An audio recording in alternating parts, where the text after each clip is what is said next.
Yo, what's up guys? So andito ako ngayon sa Paayahayan sa Bulod. Dito lang yan guys sa Ligao City. So kung pupunta kayo dito guys, malapit lang to sa Habit Hill at saka sa Ila Nature Park. So dito guys, pwede kayong mag-overnight. Meron ditong mga kubo-kubo sa gilid. Meron din dito guys, pwede kayong mag-swimming. So ayun guys, ililibot ko kayo dito sa Paayahayan sa Bulod. Tara guys! So ito guys, yung kinuha naming kubo, ayan.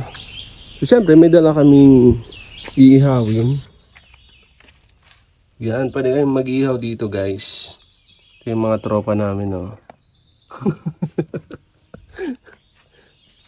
Yan yung bukas magpapakita yung mayon guys. Kasi ito naman yung Mount Masaraga.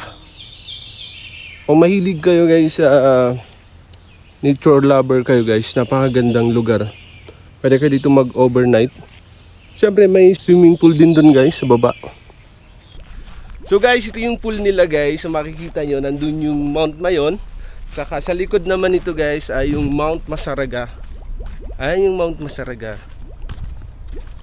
So pwede na kayo guys itong maligo.